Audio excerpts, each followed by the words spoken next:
Hey Facebook, it's Mike from Paranormal Help.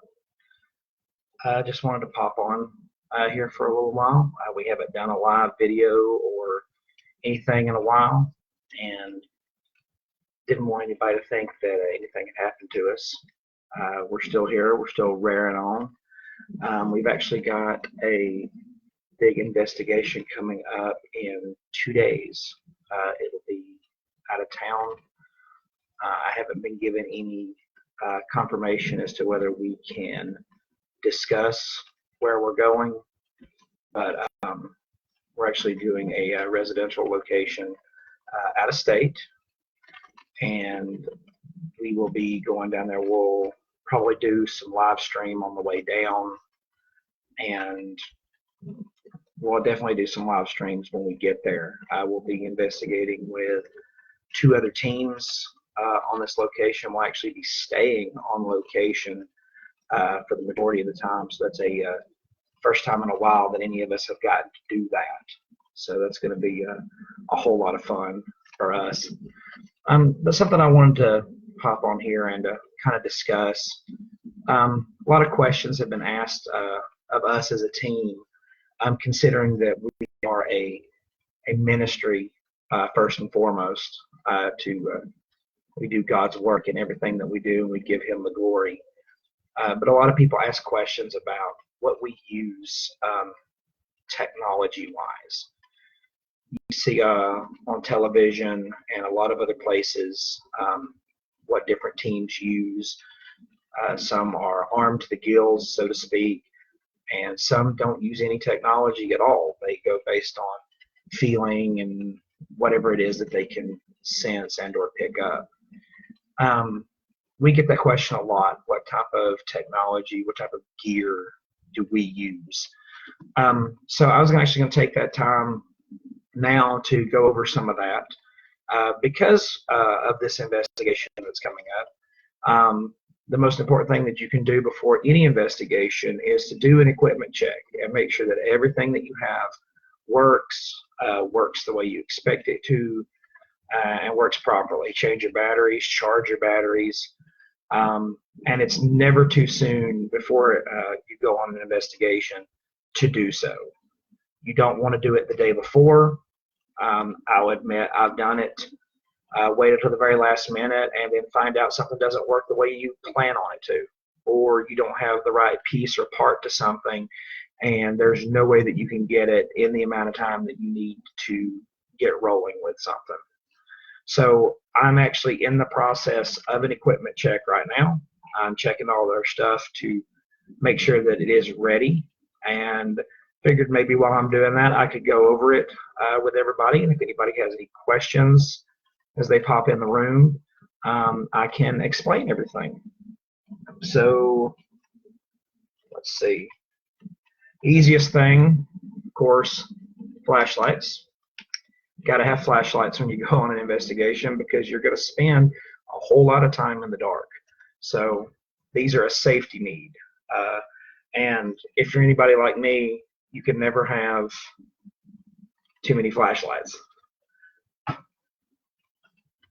of different types, shapes, and sizes. So always want to make sure you've got flashlights because you'll be doing a lot of walking around in the dark.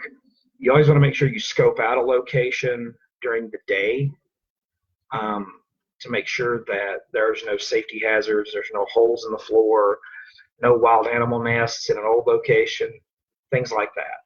So you want to make sure that you're being safe, and then whenever you're actually on a location in the dark, you've got your flashlights handy. And you can never, and also make sure that you've got backup batteries. Now, all these have the LED type, and they've got the AAA batteries inside the casing. Now, not only do I have these batteries, which are fresh batteries, I just put them in yesterday. I have a box of AAA batteries. I have a box of AA batteries, batteries. So make sure you change your batteries, make sure you've got fresh batteries, and then, of course, backup batteries. Very, very important. All right, next piece of equipment I'm going to check We'll go with this. This is the audio recorder that I use. This is, it's got 4 gigabyte. I don't know if you can see the information there on the back of it. Whoops, wrong direction. 4 gigabyte digital voice recorder. This will hold 4 gigabytes of memory and audio. This is for, of course, EVP sessions, interviews, whenever you're interviewing a client. Some investigators, instead of doing pen and paper, prefer to use an audio recorder when they're talking to the client. That way they're getting verbatim what was said back. You're going to see different shapes and sizes on these, and these vary in price from $20 to $30 up into the hundreds. It all varies on your preference. I have used the expensive ones and gotten garbage, and I have used inexpensive ones and gotten really, really good evidence out of it. I used to have an analog mini tape deck that I used in conjunction with this, and there's nothing wrong with that. There are some investigators that prefer the old style tape recorder. My analog recorder quit working, and you would be surprised at how much those cost nowadays. Some of them actually cost more than these. So haven't reinvested in that, but this little recorder has worked just fine for me. The battery power on it has been amazing. I plug it up one time, and just for example, I plugged it up before an investigation, and I didn't have to charge it for 3 months. I'm not joking. And that's running it anywhere between 7 to 8 to 12 hours on an investigation. This thing holds a really good battery charge. It comes, we set the, sell it on Amazon. It's on Wish. Just do a search. I think you just search for audio recorder on either one, and this one will come up. It's real simple. It charges with the USB port. It also links to your computer with the USB port. So I'm going to turn this one on. Full screen. All right. Now you can see that I've charged this one up here recently because the date on it is wrong. It shows 2000, but we know that that's not right. Real simple to operate. It's got your buttons on the front for stop, play, and record. So I'm going to press record. The thing I like about this one is you have to tap it twice to make sure that you're recording. Then when your little red light goes on, you're recording. So right now you can hear me. I'm talking. This is a test. I will stop. Initializes, and let's play it back. Goes on, you're recording. So right now you can hear me. I'm talking. This is a test. Deja vu, huh? Very, very simple to use. You can get external microphones to connect to these that will plug in here at the top. But I have never had a problem with the microphone built into the device. So again, it's all about preference and what you feel like you're going to get your best evidence out of. The next thing I'm going to go with, let's see here, my EMF detector. Now, EMF stands for electromagnetic field.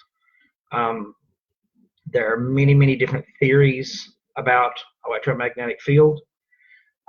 As when it comes to the paranormal, there are those that believe that entities and spirits feed off the electromagnetic field generated by equipment, appliances, the earth, your body. Everything has an electromagnetic field to it.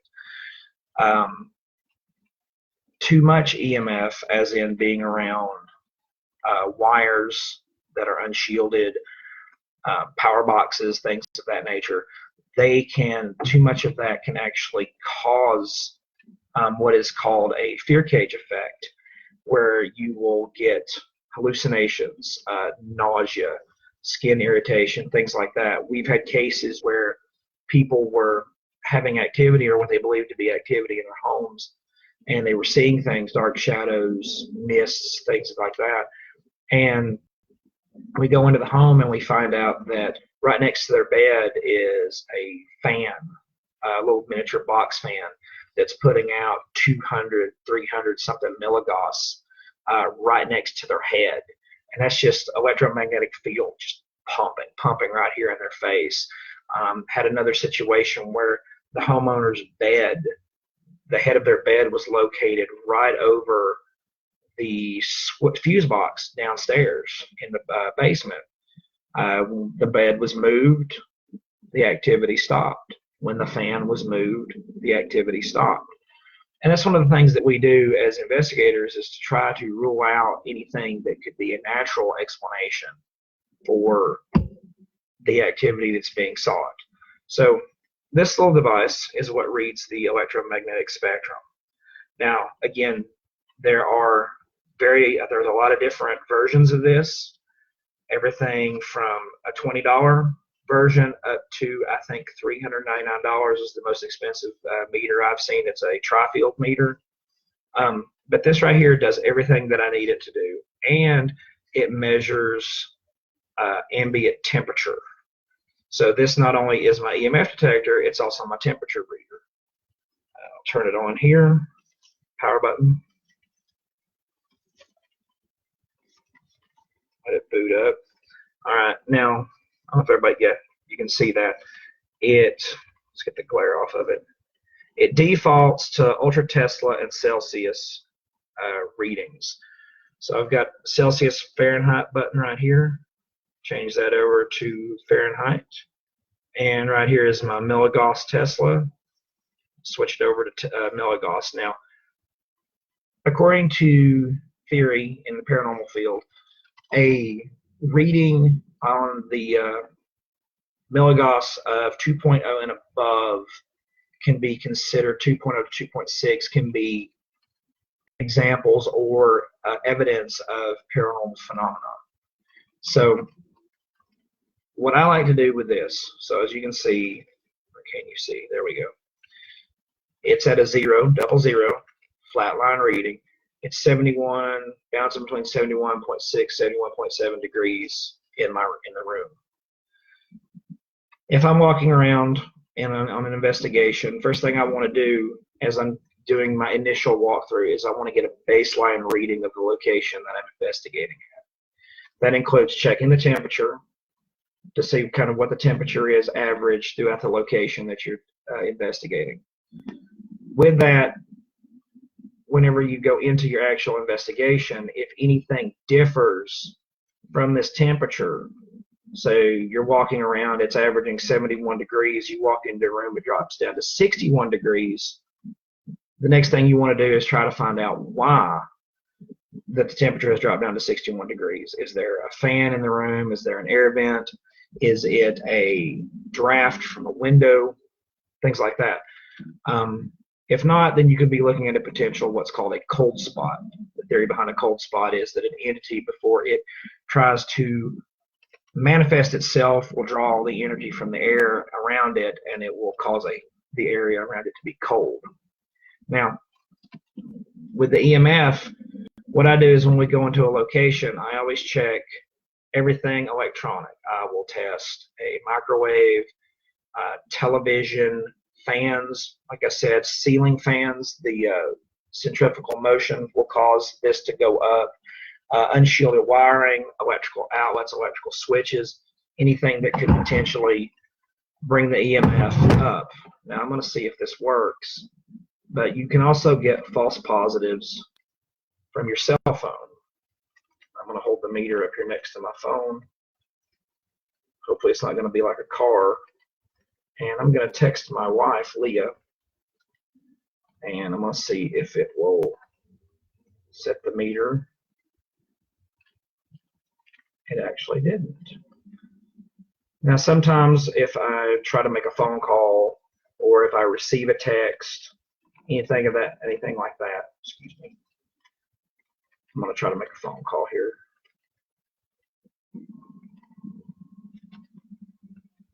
Leah's texting me back.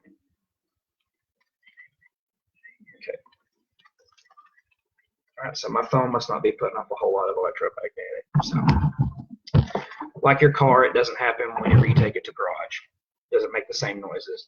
But my point being is a cell phone, when receiving a phone call, receiving a text, stuff like that, it can actually set off an EMF detector.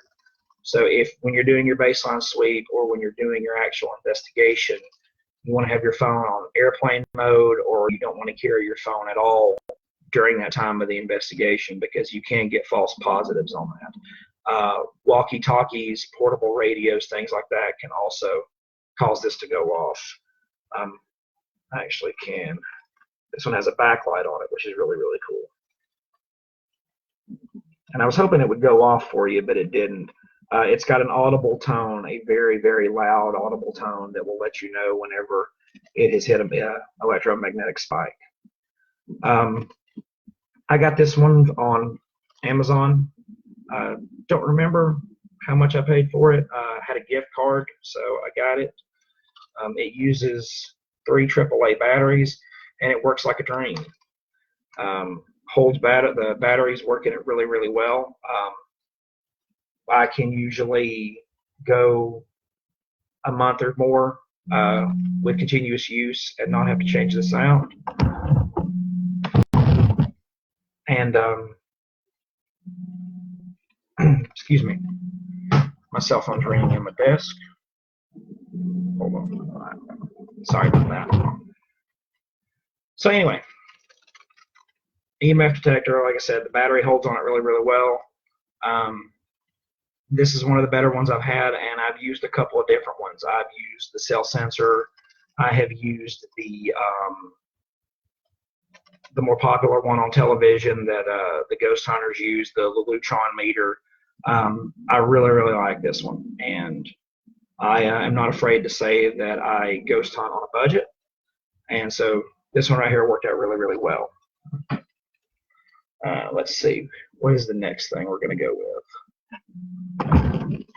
Hold on just one second, guys. I'm sorry.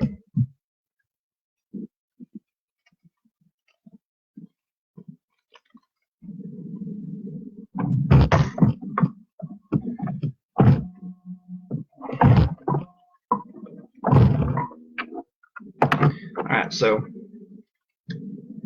I know a lot of you are looking at me going, a compass. Wow. So again, I am from a school of many different theories when it comes to investigating.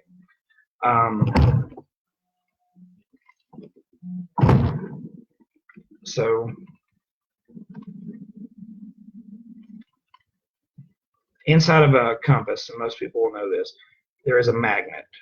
The magnet is what tells you what direction north is. There are theories that, just like with the electromagnetic detector, that ghosts can affect the magnetism of an area, the electromagnetic field. So if you can't afford an EMF detector, one of these will work as well. And I have used it and had really, really good results with it.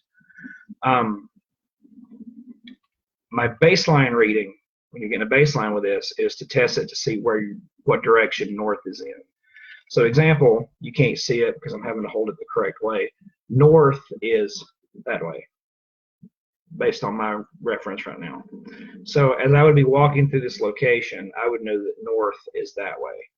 Now, for some reason that my compass begins to spin in the wrong direction or goes in the opposite direction, anything like that, then you wonder there might be something going on in that area. What I like to do, just to make sure as a test, if the arrow starts to go in a different direction, I'll stop the compass and I'll kind of do what I call a Jack Sparrow. I'll shake it, because if you've seen Pirates of the Caribbean, that's what he does. And then I'll test the compass again and see if I get the same reading. But this is a really good, inexpensive way to check for electromagnetic disturbances. Vortexes is another thing that people say that you can pick up with these. We were at a location in Kentucky where the owner of the location stated that there was a vortex in a certain room where they believed it was an opening, a doorway. Not really sure, but I know when I took the compass and I laid it in the location where they said this doorway was, the compass began to spin and it didn't stop. It never did set on north. It was like it couldn't find north. Um, why? Don't know. I used my regular EMF detector to see if there was anything around it that could possibly be affecting it, and there was nothing. There was no wiring, no field whatsoever around the compass that would cause it to do that.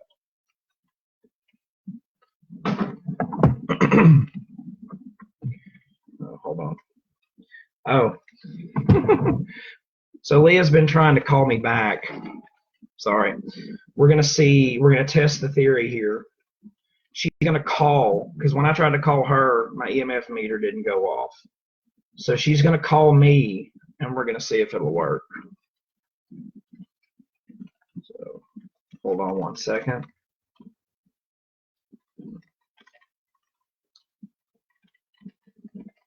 Live TV, folks. Stand by.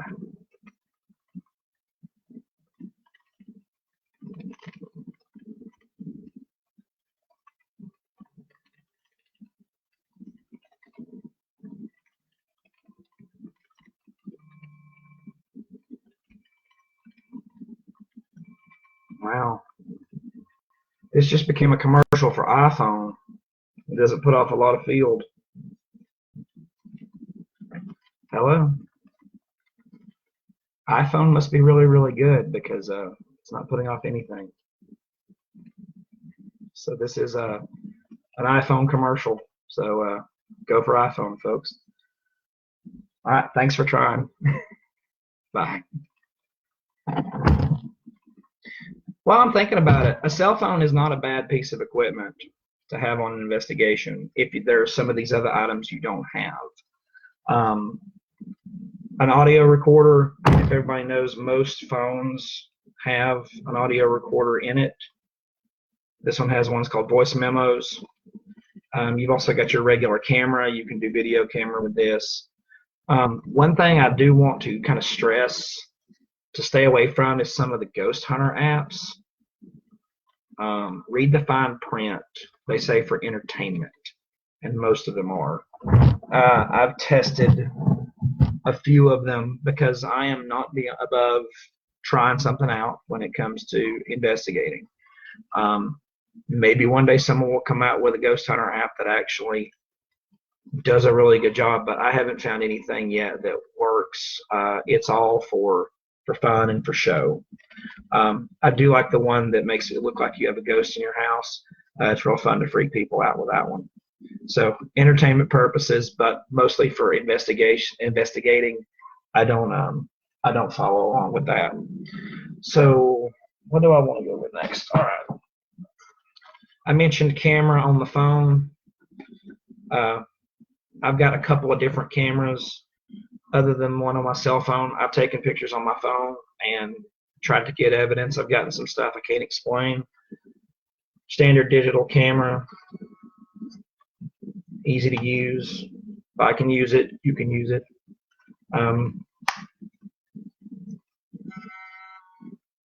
Again, want to make sure that you have your batteries and make sure you have a memory card. Now, I don't have a memory card in this one right now, but you want to always check and make sure that you have your memory cards with you. They are very important.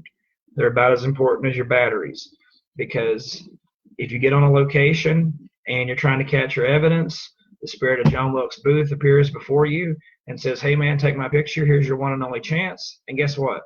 You left your memory card at home. Don't want to have that happen. So I have multiple different memory cards. I actually have two here. I've got another one in my camcorder, which I will show here in a minute. And I know I've got one more, but I can't find it right now off the top of my head. So most digital cameras will work on an investigation. They don't have to be too fancy. You're just trying to take pictures. You want to make sure that they can take pictures in the dark, if at all possible. Night settings are your friend. If you don't have a night setting, I forgot where I was going with that. I am so sorry. Let's go to the next camera. I have a my camcorder. I got this on Amazon, actually through a deal coupon that a friend sent to me. This is a $130 camera. I got it for $70, so can't really complain about that. It's real nice. It's full HD. Can't really see that, but just showing. It's full HD. It has night vision on it, which is perfect to be able to do to record and take pictures, because this one does both. Record and take pictures in low light settings, because most of the time when you're doing when you're investigating, you are in the dark. I do want to add in here real quick that just because you see on TV and in the movies that everybody is in the dark when they're hunting the paranormal, you can get activity in broad daylight, and we have before. You can get activity in a room with all the lights on, and we have. So don't think that you've got to wait until the sun goes down for activity to start, because it can happen any time of the day. They don't have a schedule. They don't punch the clock like you and I do. They come when they feel like it. So this one has a really nice big wide angle lens that you can attach to it.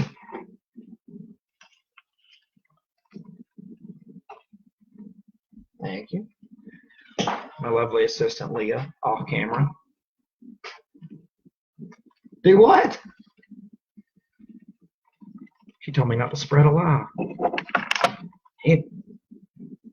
What?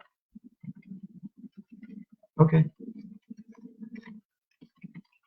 Logan is also in here with me. So we've got the camcorder here. We've got several different attachments that goes with this. It's got a microphone in it to pick up audio, of course, but this one has a external mic with several different decibel ratings on it. I like to put it up to the highest level because it's very sensitive, and you can also pick up EMF in video recordings. You don't have to just use your audio.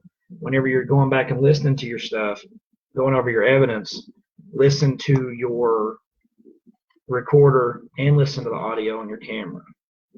So this plugs in just like so. And here we go.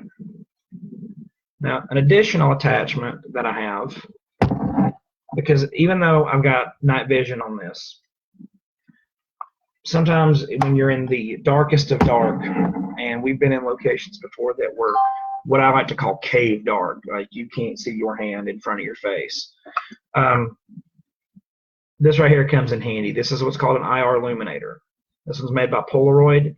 It's got, hold on, it's got 36 LEDs in it. Now when I flip it on here, you might, oh, there you go. So, now that is bright. So I just learned that my camera on my computer has night vision on it. Because normally if you look at this, whenever I turn that on, all you can see is just the barely little bit of red lights behind that. But whenever you're in a low light situation and you're using your night vision, this basically, you turn it on, acts the same as this would, as a regular flashlight. And I have a setup here for my IR illuminator.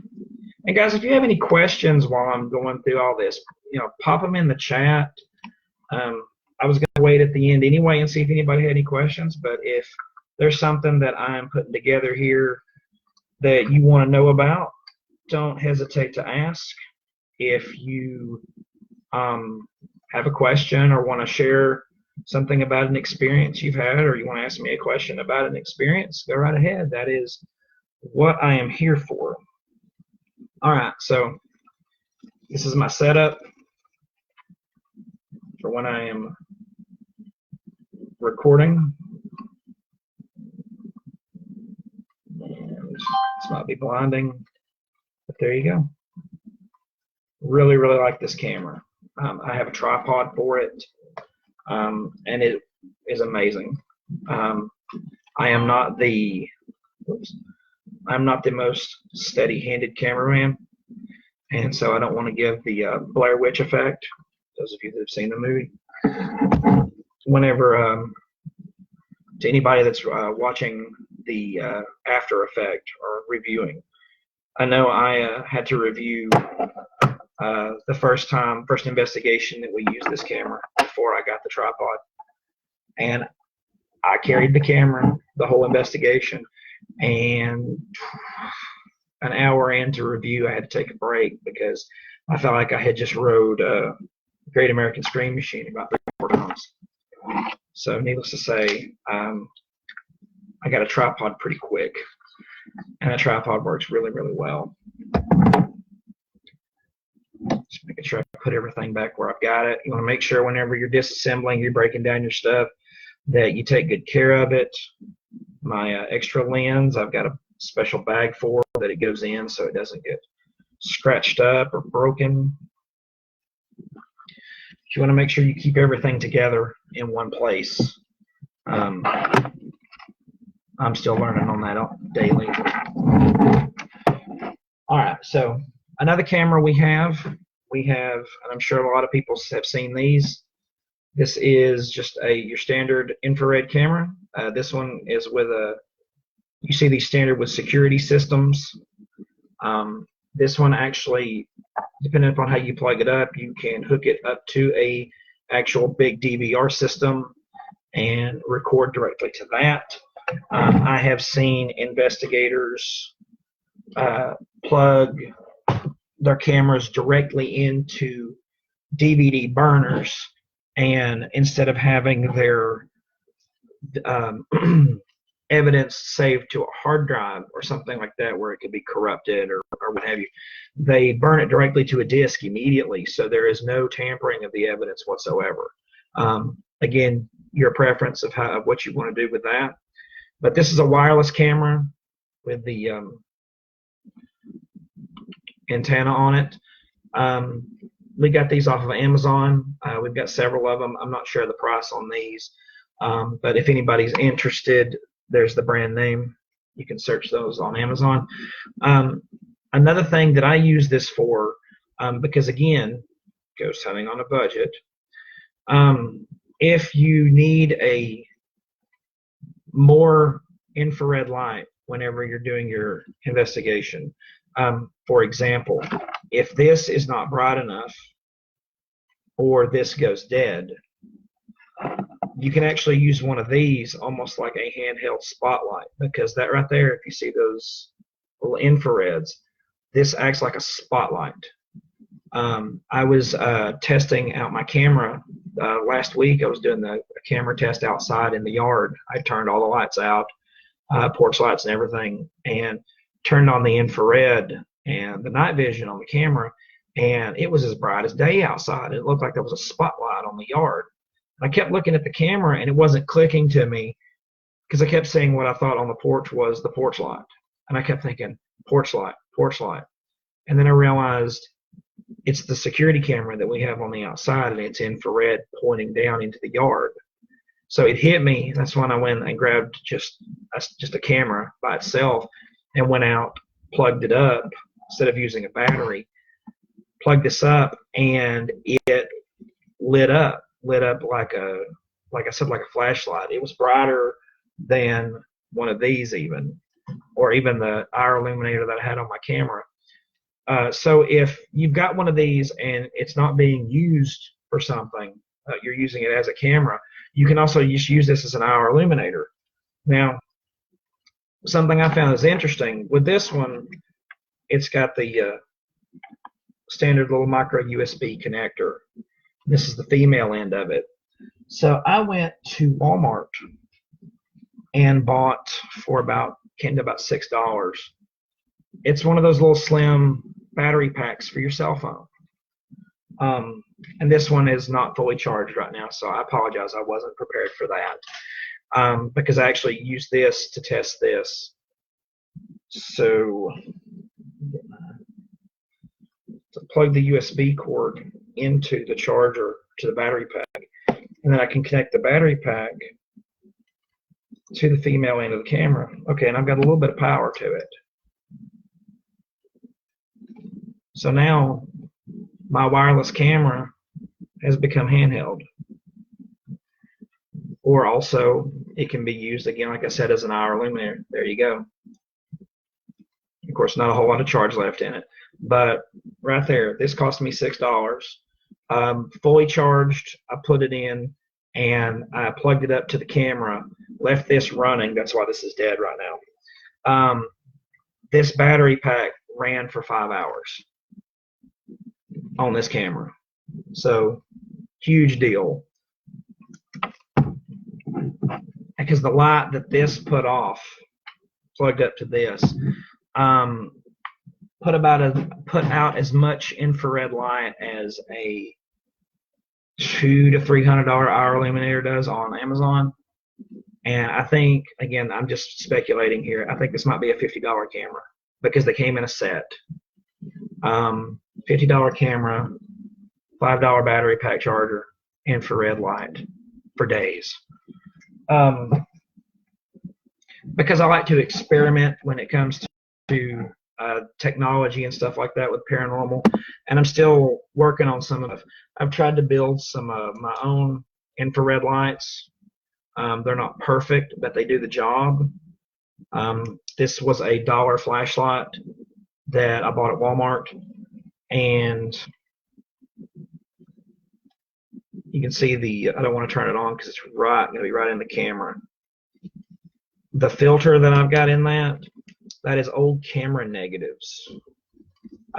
There's several how-to videos on YouTube. I'm not going to take full credit for that one, but you take the old camera negatives, preferably ones that don't have pictures on them because you don't want to lose your memories. Cut them out. The average is about 8 to 10 little slivers, little circles. Cut them to the size of your camera, not your camera, the flashlight lens inside of it, and put it in there. And like I said, 8 to 10 seems to be the magic spot. And then you've got your own infrared light. I even tried one with a headlamp, and it's not perfect, but I mean it does the job. So if you can't go out, this one's got a flashlight. If you can't go out and spend a whole lot of money on an infrared light or, a camera like this, you can make your own. Guys, do me a favor. If there's anybody that is in the chat right now, could you type something? It can just be hey or something like that. I just want to make sure that the chat is working because I'm afraid I want to make sure I'm not missing any questions or anything that anyone may be asking me right now.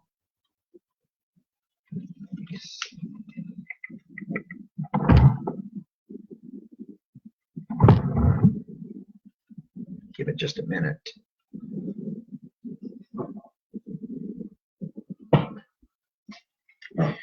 Big necessity whenever you're listening to audio is headphones. You want to make sure these work.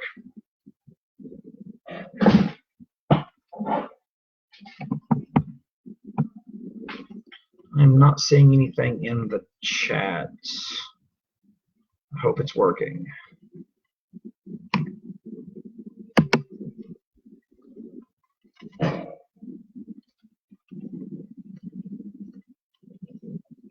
Another minute, I'll get back to this.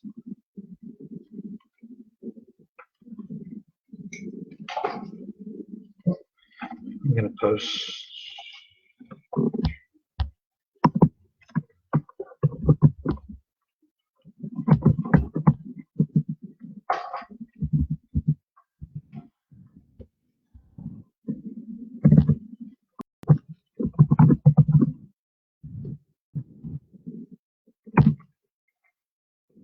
All right.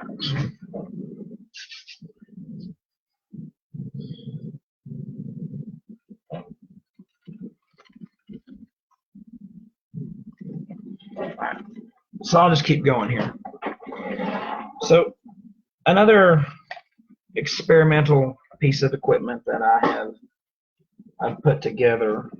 If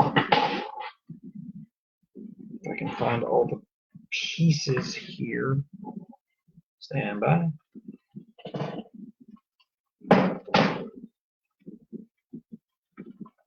Okay. All right. So if anybody has watched Ghost Adventures or any of the current network paranormal hunting shows, you're probably familiar with what's called an SLS camera. If you don't know or you haven't heard of the SLS camera, you've probably seen it. Okay. Oh, okay. So the cameras here, let me bring back up. Leah just came in, stepped down, and reminded me. These cameras were a set of 4 for $110. So 4 divided by 110. My brain isn't working this late at night, but that's how much the camera is. And they're really good cameras. So, all right. So what was I talking about? Oh, yeah, SLS camera. So with SLS camera, if you're not sure of what that is, if you've seen on Ghost Hunters and other shows, and possibly even on YouTube, it's the camera that uses the Xbox Kinect, and it does the stick figure, and it also has the laser point grid and everything on it. Whenever you're looking at it, there's several different settings. Those retail anywhere between, well, I mean, I don't have it between about $300 to $400 is the average that I've seen on online and on different ghost hunting websites. Mine, I put together myself. It's not a perfect model. It's not a big, nice handheld one. I have a Kinect camera. I got this at McKay's. Shout out, McKay's Used Books and CDs. $4. I got this. I already had a laptop that I was able to hook up to. It's actually the one I'm using right now to stream to you guys to see my face. So this is the camera. And then I went on to wish.com and I paid $2 for this, this is the key component to make all this work, because you see that the Kinect has just that connector. It's kind of like a USB, but it's not. It's got that orange on it. So that's where you got to get this little device. This is your Xbox USB and power connector. So you got your plugs into the wall, of course. And this end is what the Kinect camera plugs into. And then this, of course, is your USB that plugs into your computer. Once you do that,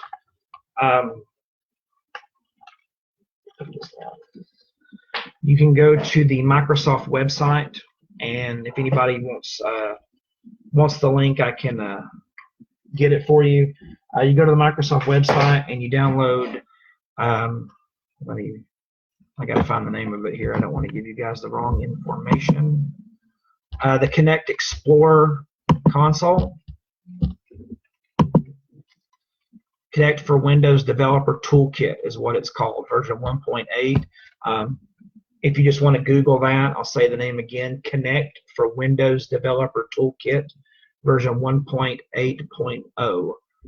And when you bring it up, it's got several different tools on it. There are walkthroughs on YouTube and on the internet on how to use it, but it's really, really simple, and you can use it to basically run your own SLS camera. Now, I use a laptop that I already owned, $4 camera, $2 power adapter, I'm sorry. So all total, this camera I paid for $6, give or take, versus $300. I am trying to work on building in time, maybe a more portable version, because right now I am, of course, limited to the distance that I can travel with an extension cord and laptop and whatnot. Now you can use one with a tablet, but you have to make sure the tablet has a USB port and it has to be able to run Windows because Kinect, being a Microsoft product, it has to work with Windows. So getting a tablet with Windows capability, USB, and then you've got that. And then I think Amazon has the what's it called? The little mount for the tablet that you can also use and connect a mount for the camera. This will just sit right in. So this will sit this way and the tablet is here. But like I said, $6 compared to $300. I'm very happy with this investment. We have just recently started using it. We've actually only used this camera on one investigation so far. We have found some kinks in the camera. Again, like I said earlier, I will try anything. I'm willing to try most anything. Let me be clear on that. When it comes to investigating, if there's a method or something or a piece of equipment that someone has used that they've gotten actually some pretty good evidence out of, I'm willing to give it a shot. But I'm an open-minded skeptic. I'm the believer skeptic is what I like to call myself. And when it comes to something like that, I want to try it and see it for myself. We tested one at a location nearby, and it kept trying to throw the stick figure formation on places where there obviously wasn't anyone standing. Now, right off the bat, certain paranormal investigators will want to throw a flag and go, "Oh, it's a ghost." No, it's hard to explain without actually being able to show it to you. But for example, we had the camera pointed up toward the rafters of the building, and there were cross beams and whatnot up in the ceiling supports, and it tried to cast the stick figure on the ceiling supports, and it was trying so hard it wasn't even funny. How it was, the person looked like they were trying to dance and whatnot, but it was trying to read the form of the rafters. It also will try to pick up on reflective surfaces. It tried to assume that there was a person there. The first time I tested it, sitting right here, and you see the view behind me, I have a television with a bookshelf. It tried to pick something up on my books. Nothing here. So, am I saying that the SLS camera does not work? No, but I'm saying you've got to be careful with it, just like with any of your equipment. Technology is technology, and if anyone growing up in this age knows that it can fail you, and you can't always believe it. So, always watch out for false positives in any of your equipment. Cameras, if you're holding the camera wrong, you got your hand right here. Whenever you take a picture, you're going to get the flash off your hand. It's going to look like something. Always critique any of your evidence. Make sure that it can stand up to scrutiny, and make sure that your equipment is able to provide flawless evidence. And again, that's the whole purpose of what we've been sitting here doing tonight, guys, is testing out of the equipment to make sure that everything works. A couple of other things here really quick, just to show you what I was talking about earlier. Batteries and more batteries. These actually, I call these the quarter size batteries. Some people call them hearing aid batteries, but if you've got a hearing aid that big, you've really got hearing problems. It goes into my microphone here.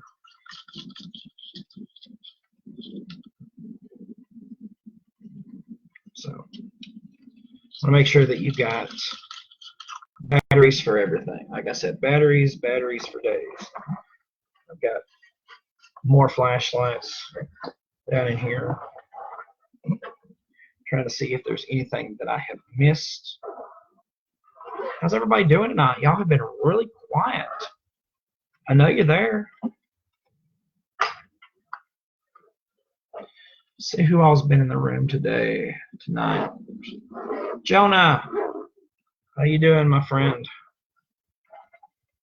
Hey, Brittany, thanks for stopping by. Betty, Brad, I see you there. Jennifer, Chad, Shirley, all y'all, thanks so much for stopping in tonight, just hanging out with me.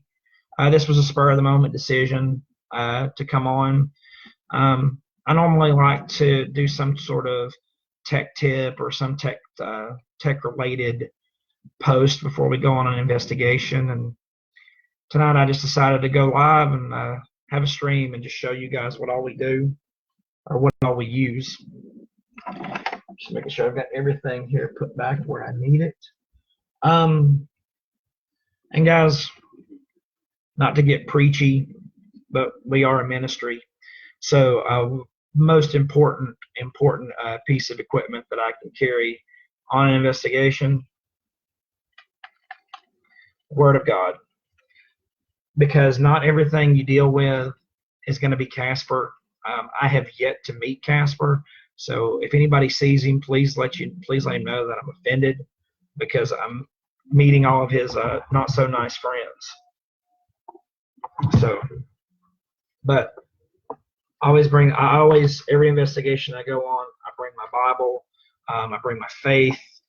This is the sword of the Spirit, as it says in Ephesians, when it talks about putting on the whole armor of God.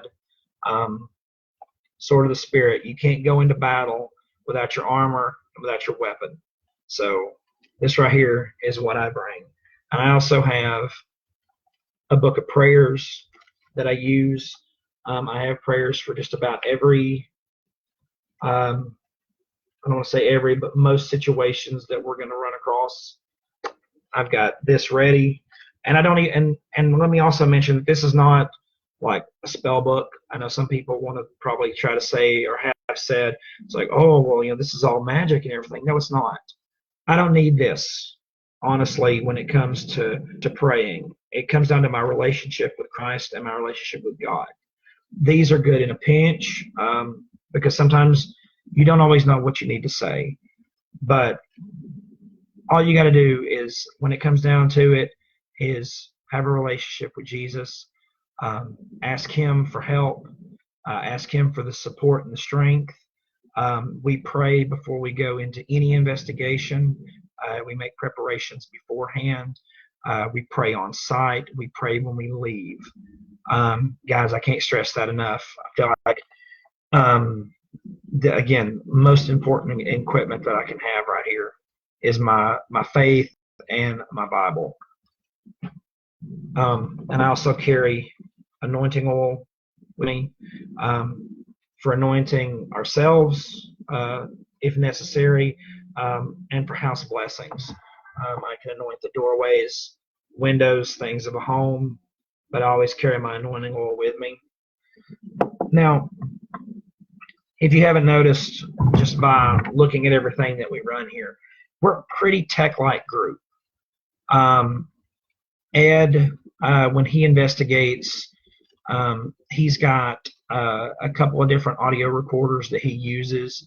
He has a camera. We have a DVR system if needed. And then Leah, my wife, is probably the least tech of all of us, and she'll be the first one to tell you that. Her equipment literally consists of this and this. That's it. She walks around. As she walks around, I'm sorry, I put my pen back in the pen cup. She makes notes as she walks around, as she picks up on things, activities that she encounters. She makes notes. Her preference is just to go into a location, a room, in the dark. I can't even get her to carry a flashlight, guys. And she goes in and she wants to just kind of let the atmosphere settle and then see what happens. Because a lot of times people go into an activity a place full of activity. I can't talk. It's 10:23 here. Um, Go into a location and they just immediately start screaming and hollering, provoking, and come get, come out. I command you in the name of Jesus to come out. The best thing to do is just when you go into a location, just sit, let the place settle, and let it come out on its own. It's going to. Stirring it up. Imagine yourself, you're at a party, you're at a house somewhere, you're in your own home, and some kook runs in and just starts screaming and hollering. I mean, what are you going to do? Your first reaction may be to, like, who is this guy? Knock him out or something. But most people are just going to kind of probably step back and laugh. Like, what is this fool doing? What is he on? How many beers has he had? Kind of thing. It's the same thing whenever you're going into an investigation. Don't go in screaming, hooting, and hollering. Like I said, Leah goes in, she lets the place settle, and she tries to pick up on what she can sense there. Sometimes she will carry an audio recorder. I actually have, this was one of the first audio recorders we ever had, and I actually got it from her. This is her old audio recorder. It still works. It works just fine. It's a Sony, and it's been so long that I've used it that I don't even remember how to turn it on. There we go. And it's dead. So it tells you how long it's been since we've actually used this one, that the batteries have died in it. But that's what Leah carries. So, and some of our best evidence that we have encountered or picked up on has been with Leah, and Leah has found it first. And guys, she's not carrying any equipment. So let that be a lesson that you don't have to carry all the equipment in the world and have all the bells and the whistles and the firecrackers and all this stuff going off to get activity. It all comes down to just going into a place and letting it do its thing. Now, there are some places you kind of have to nudge the sleeping bear, go in, and we have used what some investigators call era cues. I like to call them trigger objects, things like that, to try to kind of get the activity in the place stirred up because nothing's going on. Example, we investigated what used to be an old funeral home several years ago. And while we were looking around in the back, we found an old, I can't think of what it's called. I'm going to call it a gurney for a better lack of term. It's whatever the device is that the casket sits on as they're wheeling it out of the funeral home. We found one of those in the back. So we brought it out, and me and several other investigators that were on site set that gurney up, and we walked down the hallway, the main hallway of this location, with that gurney, acting as though we were pallbearers at a funeral. We'd been having a little bit of activity at that point, but we hadn't been having a whole lot. When we did that, we just did maybe 2 or 3 laps with the gurney. And while we were doing it, we talked like we were at a funeral. Things like, man, I'm going to miss so-and-so, I hope, how his kid's going to do, what's his wife going to be like. I remember when it was like this. And that place lit up with activity after that. So you can go into a place and stir the activity, but you don't want to go in and beat the bee's nest with a baseball bat. Does that make sense? Try to let it naturally occur, go in, let things settle. But if you feel like you've got to nudge the fire a little bit, things like that are okay. Provocation, I don't always recommend because that, again, is stirring the pot and can actually get you hurt if you're not careful. I don't recommend what you see on television in the movies, going in and yelling and hollering and saying, take my energy and touch me and come on, if you want to fight me, I'm right here. I have known far too many people to get injured emotionally, mentally, and physically So, guys, the most important thing going into an investigation is faith in God, faith in Christ. But the second most important thing is you've got to have your wits about you. You've got to have common sense. Um, it is not all fun and games like you see on TV. The main reason we got together in the beginning was to investigate. I mean, I'll be honest. Go out there and find out, what's giving people the willies and stuff like that. But we went from being a team to being a ministry because we want to help people. We want to educate people the right way in how to do this because there's we have seen as a team, the three of us, me, Edward, and Leah, have seen too many people hurt throughout the years in investigating the wrong way. And we're not saying our way is perfect. Our way, are we 100% right? No, we're a team. We always learn. That's the thing. Learn, knowledge. The Bible talks about obtaining wisdom. Once you obtain wisdom, you seek understanding. And then and all this comes from the Lord. Never stop learning. You can always be better.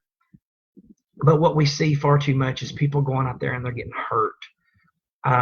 People are in their homes and they don't know what to do about what's happening. They call the local team to come down and do an investigation, and that team comes in and they stir it up. They get their evidence and they leave. But what's that homeowner left with?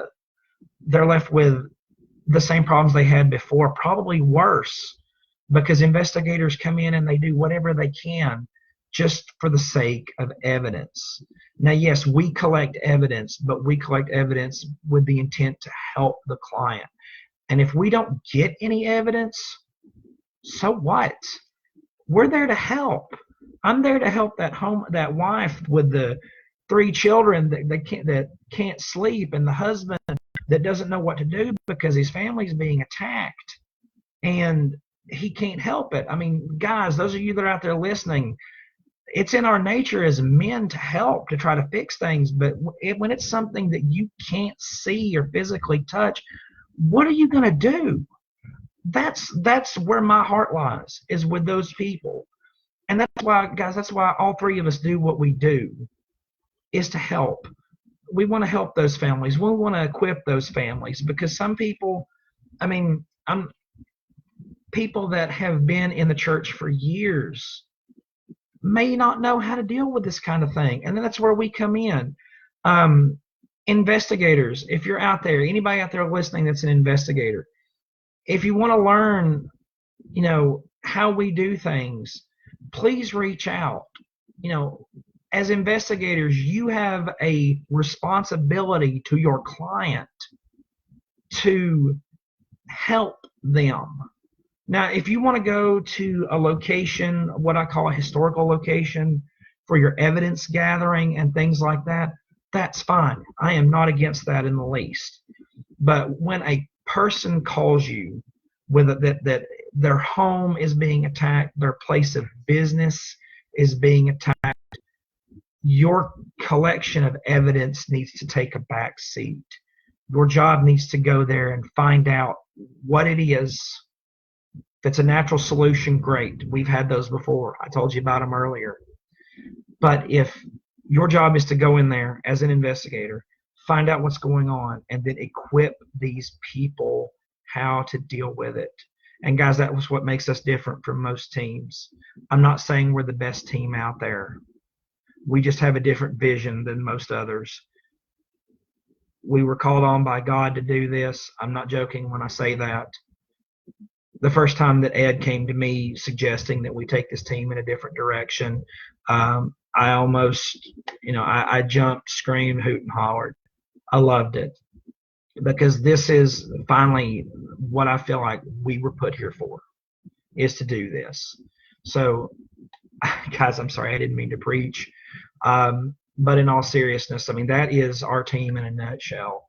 We're here to equip, empower, and plant seeds for the kingdom. We have our phone number. We have Facebook. We've got our website. email, so many different ways for clients and you guys to reach out to us. And we have. I mean, the outpouring from people has been amazing. We've gotten to meet and speak with people from all over the world, from the UK, Asia, Africa, um, all across the United States. I mean, it has been an absolute blessing to be able to hear from everybody. And again, I want to thank everyone that has come into the chat tonight. Tim, I see you popped in there, buddy. Hope everything's going okay with you. Again, I want to pause for a second. Does anybody have any questions or anything that they want to add? Anything that I haven't covered that anyone feels like that I should? If you have any questions about what we've done or what we can do.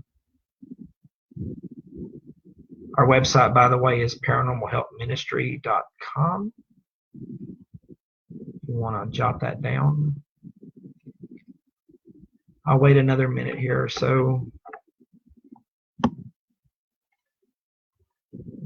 Thank you, Leah.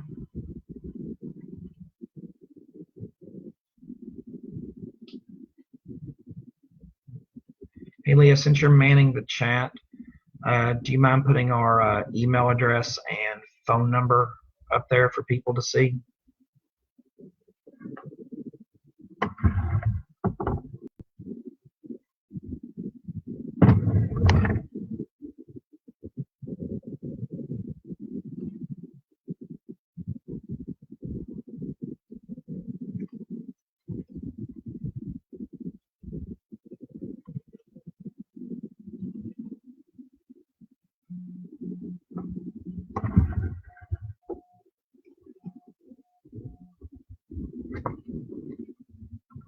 Oh, excuse me.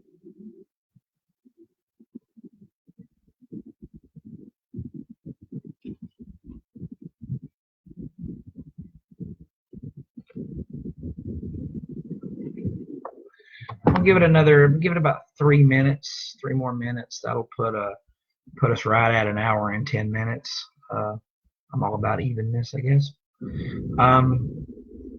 Give everybody a chance, see if there's anyone else that wants to ask any questions. Make a statement. Do my glasses make me look funny? Do I look better without them? How's the beard? I'm just kidding. Just a few more minutes, and then we'll call this a night. Thank you so much for tuning in, giving me the opportunity to get out here and show you our stuff, get on my soapbox for a little bit. Oh.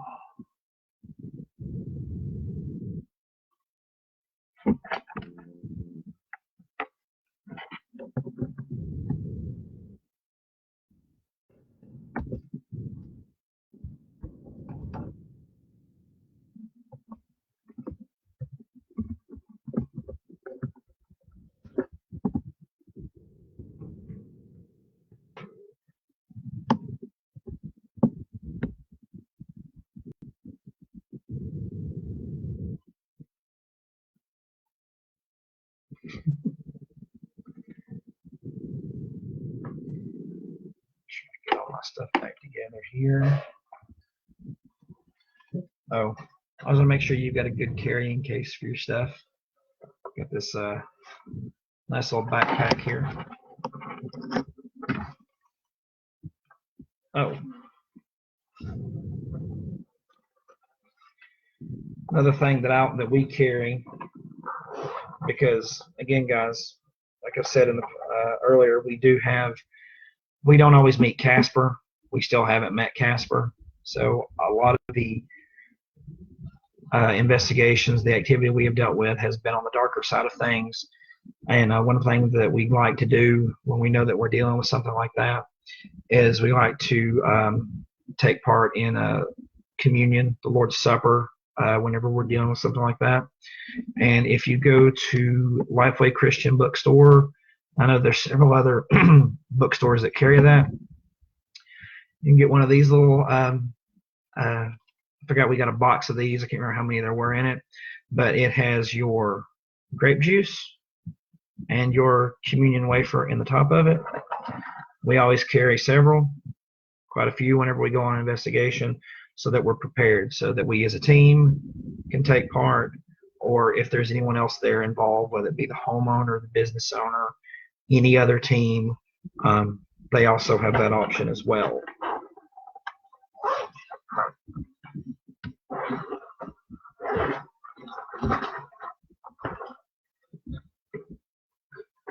Oh, I also keep a box of tennis balls, table tennis balls.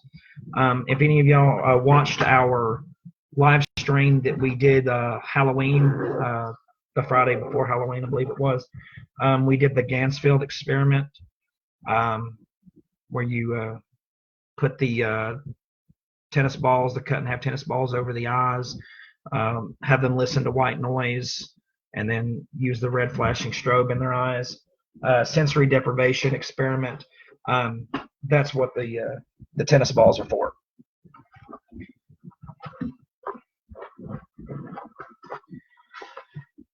All right, guys. We've gone a little bit past the 1 hour and 10-minute mark that I called for. It's 10:32. I'm going to go ahead and sign off here. If anybody wants to ask anything, you've got the next 30 seconds to ask something. Otherwise, I'm going to go ahead and sign off. Thank you guys so much. Like I said, we've got our investigation coming up here in a couple of days. We will do some streaming on the way down, post some things. We'll probably do some streaming while we're there.